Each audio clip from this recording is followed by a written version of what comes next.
ایک یہودی نے اپنے بیٹے کو کہا، جاؤ سودا لے آؤ، تو وہ گیا۔ لڑکے راستے سے گزر رہا تھا کہ اس کی نظر حضور صلی اللہ علیہ وسلم پر پڑی، اور حضور صلی اللہ علیہ وسلم کی نظریں بھی اس لڑکے پر پڑی۔ وہ وہیں بیٹھ گیا، وہیں بیٹھا رہ گیا، اور دیر ہو گئی۔ یہودی کبھی اندر جاتا، کبھی باہر آتا۔ لڑکا کہاں رہ گیا؟ آیا نہیں ابھی تک۔ سورج غروب ہو گیا، مغرب کی نماز ہو گئی۔ شام کو گھر گیا، باپ نے پوچھا، ارے ناداں، اتنی تاخیر کی؟ باپ بہت غصے میں کہا کہ بڑا نادان اور پاگل ہے، میں نے کہا تھا کہ جلدی آنا، تم اتنی دیر کر کے آئے ہو، اور تمہیں سودا لینے بھیجا تھا، تم خالی ہاتھ ہو واپس گئے۔ سودا کہاں ہے؟ سودا کہاں ہے؟ باپ بولا۔ باپ نے پوچھا تو بیٹا بولا، سودا تو میں خرید چکا ہوں۔ باپ، کیا پاگل آدمی ہو تم؟ میں نے تجھے سودا لینے بھیجا تھا، سودا تمہارے پاس ہے نہیں، اور کہتا ہے کہ سودا خرید چکا ہوں۔ بیٹا کہتا ہے، بابا یقین کریں سودا خرید آیا ہوں۔ باپ بولا، تو دکھا کہاں پر ہے؟ بیٹے نے کہا، کاش تیرے پاس وہ آنکھ ہوتی تو تجھے دکھاتا۔ میرا سودا کیا ہے؟ میرے بابا، میں تمہیں کیا بتاؤں، میں کیا سودا خرید لایا ہوں؟ باپ بولا، چل چھوڑ، رہنے دے۔ وہ لڑکا روز نبی رحمت صلی اللہ علیہ وآلہ وسلم کی خدمت میں بیٹھنے لگا۔ وہ یہودی کا اکلوتا بیٹا تھا، بہت پیارا تھا، اس لیے کچھ نہ کہا۔ کچھ دنوں کے بعد لڑکا بہت بیمار ہو گیا، کافی دن بیمار رہا۔ اتنا بیمار ہوا کہ کمزوری اتنی ہو گئی، کروٹ لینا مشکل ہو چکی تھی، اور پھر قریب الملک ہو گیا۔ یہودی بہت پریشان تھا، پھر بھاگا گیا رسول صلی اللہ علیہ وسلم کی بارگاہ میں، اور بولا، میں آپ کے پاس آیا ہوں۔ آپ تو جانتے ہیں میں یہودی ہوں، مجھے آپ سے کوئی اتفاق نہیں، مگر میرا لڑکا آپ کا دل لے گیا ہے، آپ پر دل دے گیا ہے، قریب الملک ہے، آپ کو رات دن یاد کر رہا ہے۔ کیا ممکن ہے کہ آپ اپنے اس دشمن کے گھر آ کر اپنے معشوق عاشق کو ایک نظر دیکھنا پسند کرو گے؟ کیا یہ آرزو پوری ہو جائے گی؟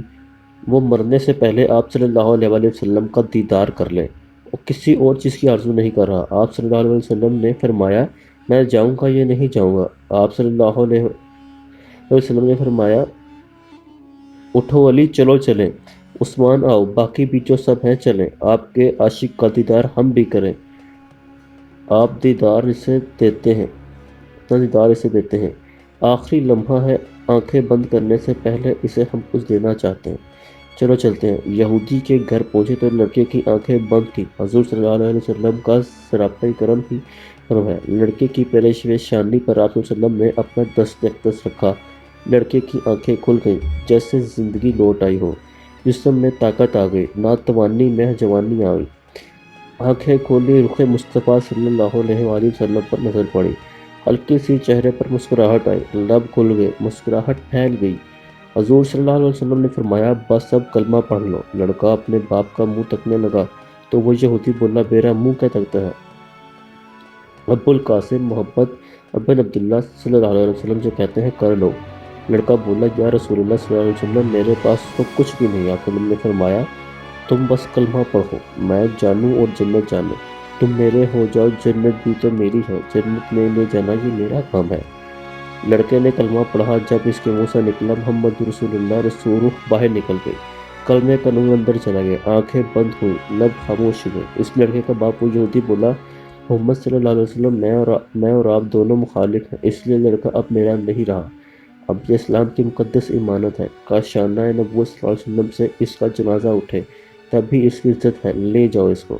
پھر آپ صلی اللہ علیہ وسلم نے فرمایا، صدیق اٹھاؤ، عمر اٹھاؤ، عثمان آگے بڑھو، بلال آؤ تو صحیح، علی چلو، دو کندھا، سب اٹھاؤ اسے۔ آقا علیہ السلام جب یہودی کے گھر سے نکلے تو یہ فرماتے جا رہے تھے، اس اللہ کا شکر ہے جس نے میرے صدقے اس بندے کو بخش دیا، اس اللہ کا شکر ہے جس نے میرے صدقے اس بندے کو بخش دیا۔ اللہ اکبر، کیا مقام ہوگا اس عاشق کی میت کا جس کو علی، حضرت عثمان، ابوبکر صدیق، عمر بن خطاب، بلال حبشی رضی اللہ تعالیٰ عنہ جیسی مشہور شخصیات میں کندھا دے کر جا رہے ہوں۔ آگے آگے قبر تیار ہوئی، کفن پہنایا گیا، حضور صلی اللہ علیہ وسلم قبر کے اندر تشریف لے گئے، قبر میں کھڑے ہوئے اور کافی دیر کھڑے رہے، اور پھر اپنے ہاتھوں سے اس عاشق کی میت کو اندر اتارا۔ آپ صلی اللہ علیہ وسلم قبر کے اندر پنجوں کے بل چل رہے تھے، مکمل پاؤں مبارک نہیں رکھ رہے تھے۔ کافی دیر کے بعد آپ صلی اللہ علیہ وسلم قبر سے باہر آئے تو چہرے پر تھوڑی سی سردی چھائی ہوئی تھی، تھکن محسوس ہوئی۔ صحابہ پوچھتے ہیں، حضور اکرم صلی اللہ علیہ وسلم، یہ کیا ماجرا ہے؟ پہلے تو یہ بتایا آقا صلی اللہ علیہ وسلم نے قبر میں پاؤں مبارک مکمل کیوں نہیں رکھا، آپ صلی اللہ علیہ وسلم پنجے قبر کیوں چلتے رہے؟